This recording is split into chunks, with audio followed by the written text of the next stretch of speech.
Hello, everybody, and welcome back to my LinkedIn Live.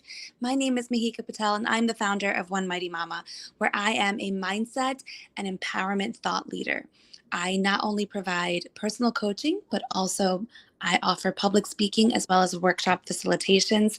And I am incredibly excited today to bring on a very good friend of mine, Lindsay Mack. So, Lindsay, welcome very much here to my live. And if you wouldn't mind giving everyone a quick intro as to who you are and kind of how we know each other. Mahika, thank you so much for inviting me to your LinkedIn Live. This is very exciting. As Mahika mentioned, we go all the way back to middle school at Pennsbury. So go William Penn. Not going to mention how many years ago that was, but I've been in product and technology for the past 18 years. I was at Comcast most recently for 11. And over the course of that career, I spent a lot of time in data and really seeing how technology has evolved from my very early days in NLP to where we are now. And so I've gotten really fascinated in the past year or so in really what generative AI is doing and how to understand it better. But also what I found was how to understand how to use it for myself. And that's really what I want to share with you, because I've taken a lot of really technical courses. I can't say that I learned a whole ton from them in terms of, I'm never going to go build my own LLM. Let's be real, I'm a product person. But there's so many different applications, and it's also just really fun to start exploring. And so I want to share some of those experiences and experiments with you. Excellent. I am very excited. And I just realized I didn't even give an overview of what we're going to be talking about today. Today, we're going to talk all about AI, artificial intelligence, and how we can use it to make our lives easier. And the reason why Lindsay was the obvious choice to bring on to talk about this is because not only does she have the technical background, but she also has the know-how to illustrate those points in a very simplistic manner, because I do not come from a technical background. I think many of you also do not come from a technical background. And AI, for me, was very intimidating.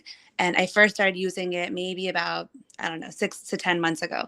And it has truly revolutionized things. But the more I learn, the more I find, gosh, I'm just rounding the corner again. Like there's still so much more to learn about it.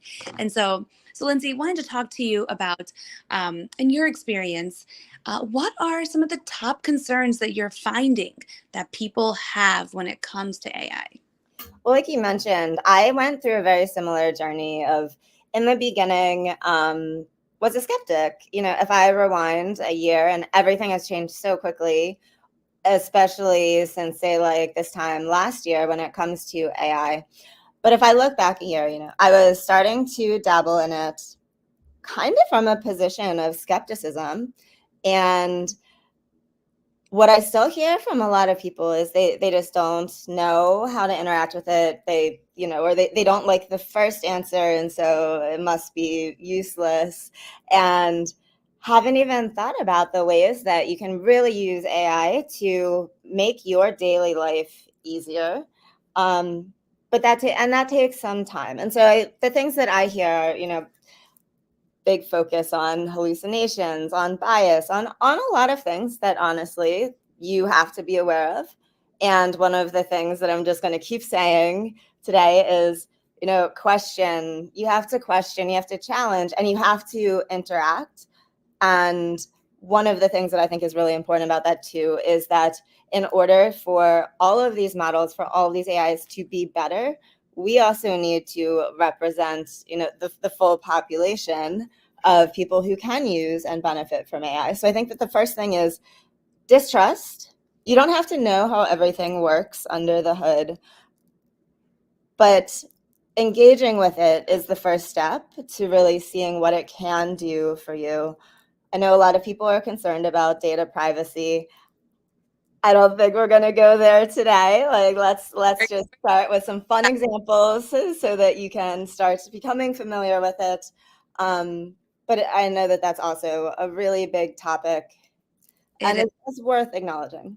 Exactly. And you bring up some really great points, like especially the mistrust, right? Like, and I kind of take it in a slightly different way, meaning the data that comes back from AI, take it with a grain of salt, right? Like, don't just take it at face value and be like, that's it, but try to dig a little bit deeper. And I think one thing that we had talked about was the relationship that you have with your chat GPT avatar is very different than the one that you would arguably have with Google, right? Like, Google is like, okay, what you see is what you get, but here you do have a chance to dig a little bit deeper. So I know one other thing that you had mentioned was, hey, if the first time the results that come out are not, up to par with what you were expecting, many people tend to give up and be like, well, this wasn't the right thing for me. But here we have a chance to kind of massage it a little bit and really work with it. And I know in my personal experience, many times, if it's something that I'm doing on a recurring basis, the first few times I had to go back to it. And it was like a back and forth several times before I finally got the type of data or the information that I was looking for. So if you want to talk us through a little bit about how the prompting is not the same as a Google search bar. Yeah, I love that analogy. And just in terms of the challenging, I think of ChatGPT sometimes as like your new intern who, has a Harvard business degree and a photographic memory, or like your best friend who's sometimes a little bit of a bullshitter out at the bar, and you're like, well, tell me about this. And then you're like, are you sure? uh, you know but it's so much more powerful than Google, and the fun part is really where you get to interact with it and have those conversations, challenge it for me, when I'm fact checking something that ChatGPT has told me, and I end up learning more about the topic. Like, that in itself feels like a win, and I admit I'm a little bit of a tech nerd. So back to your question, though. I'm sorry. Prompting. Yes. How does that differ? And also, kind of going back to what you just said, is there a way for ChatGPT to source its information that comes to that it brings to us? There are a lot of options Okay. in terms of how to both like narrow the scope, build your own. I think the Google Notebook LM that you may have heard about in the news recently is a really good example of you're essentially building your own little mini library, only referring to that. Super powerful for studying, for if you're just doing a lot of research, throwing everything in there and then asking, for a summary. So there is that aspect of it. But when it comes to the prompting, I think the most important thing is think of it like a conversation, and you have to give it context. It's so much more than a Google search bar if you treat it like that. And when I say context, I mean, tell it who you are, what your goals are, and really what you are trying to accomplish in this conversation. It's not just, tell me about the Eagles. This is one of the examples that maybe we'll talk about some more later. But I'm like, I am an Eagles fan. I understand football, a little out of it this season so far. So can you help me get up to speed on what's going on? Who are the stars? What are the talking points? Because I'm going to a game watch. And, we had a wonderful conversation. I feel like I just outed myself a little bit here.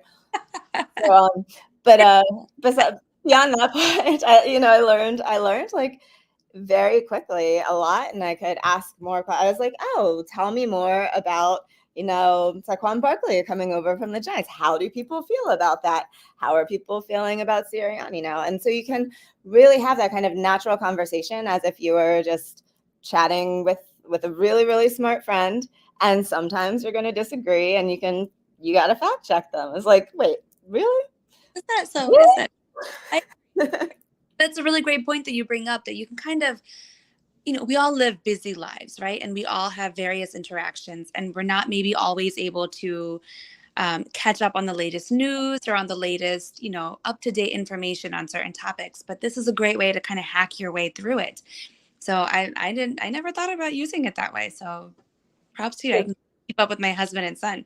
That is the fun part. I have it open now. I'm looking at the range of all of the things that I've asked it to help me with in the past 7 days. And it's everything from help me come up with a color palette for a website that I'm rebranding, and these are my inspirations, and like, oh, I don't know about yellow.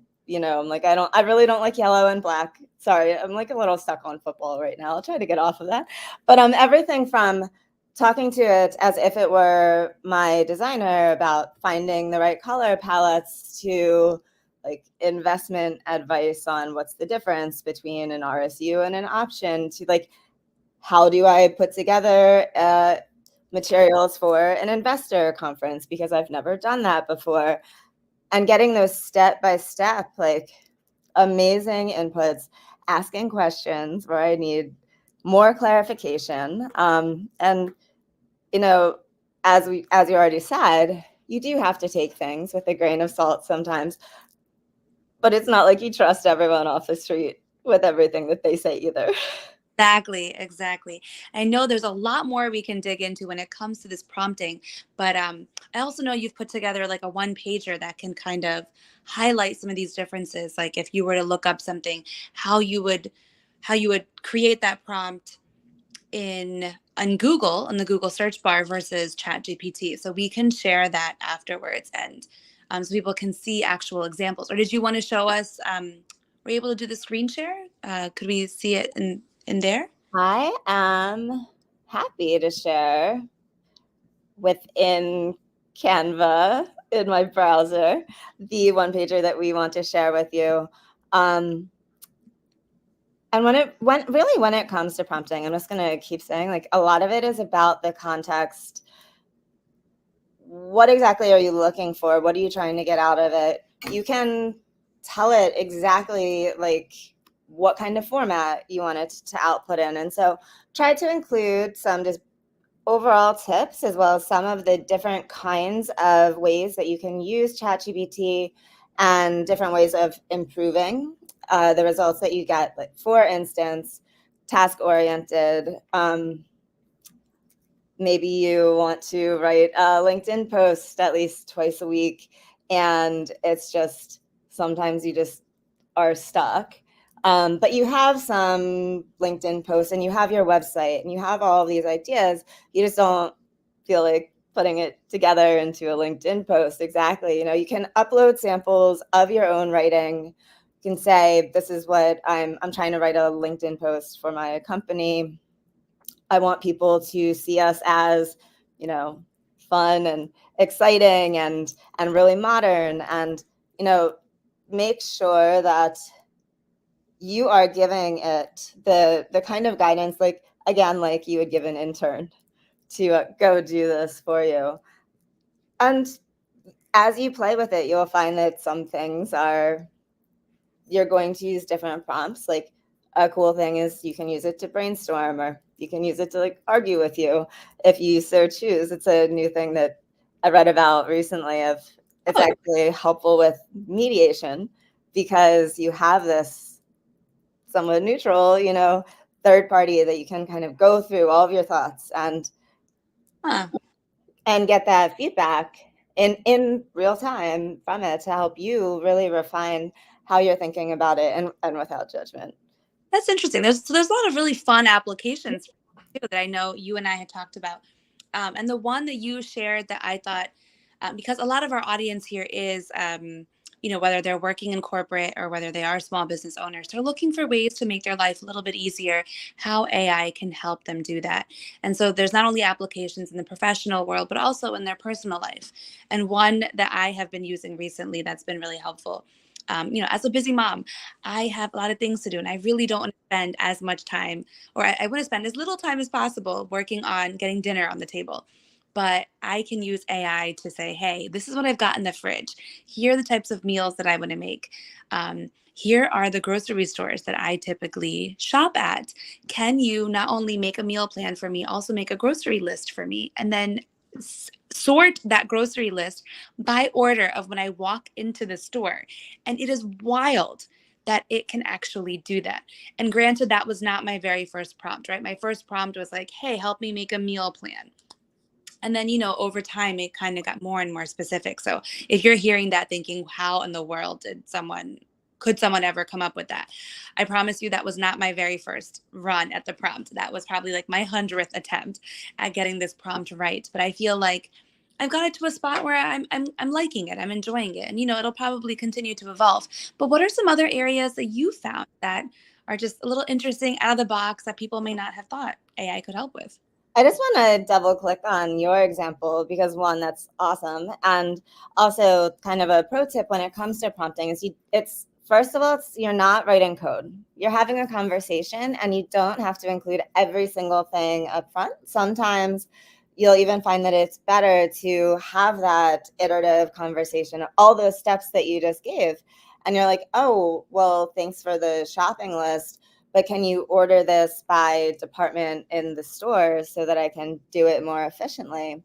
And so as you get started, don't feel like you have to figure out everything and say everything perfectly. It's really intended to be natural language. And that's one of the reasons that I initially got just so fascinated with it. Some of the other ways that I've used it, though, and have really refined over practice. It's like anything. You practice makes everything better. I already mentioned, the writing collateral or social media posts.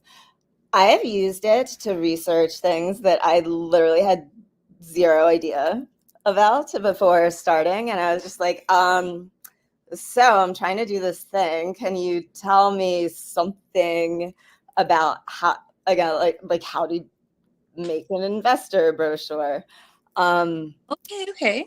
And just building off of it from there. I'm not a finance person. I'm sure a lot of people on this probably are way better and are like, oh my God, this girl. But, as we iterated through it, I was like, wait, I'm still confused. I'm still confused.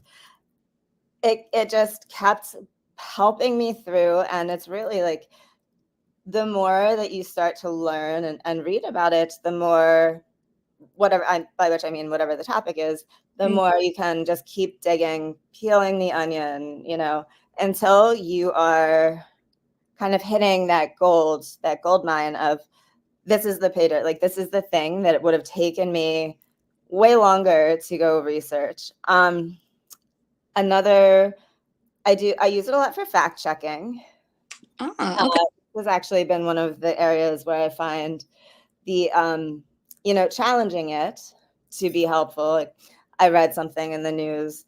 Tell me more about this. Are you sure? Are there counter opinions to this? And just, really challenging it as if it was like your grumpy grandpa or something who, knows it all. And you're just like, okay. And like, no, you can ask it to clarify, to define things, to look at other perspectives, even be like, well, what's a counter position to the thing that you just told me? Because I'm not really sure that makes sense. And so for me, like those are just two things that really help with my productivity, because I could go to Google and I could look up, investor brochure and read a ton of articles, probably get a lot of spam and a lot of ads and a lot of dead ends where you're on a vendor website. And I'm like, no, this wasn't what I was looking for.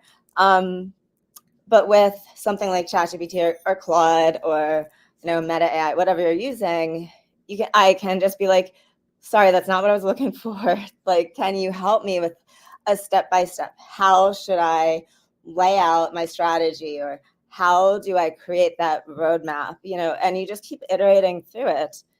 And it's incredible how much time you can save. And on especially on things that, you don't want to spend a ton of time on. You're like, couple brief water cooler conversation equivalent, with your laptop or with your phone. You can do voice conversations. Sorry, I'm trying to say conversation instead of query. And it's just, the more you use it, the more natural it gets. And that's when it really starts to become really powerful for you.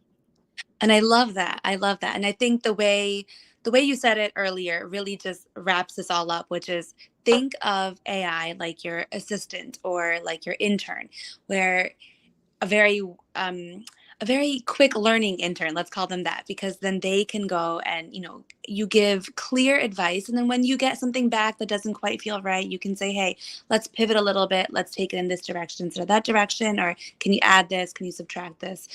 And so it becomes a lot more iterative of a process than Google searching. And it's a huge time saver on top of all that. And on top of that, you can ask it for sources. And many times if I'm doing something that's like, rather in depth, I'll ask it to deliver the results in a table.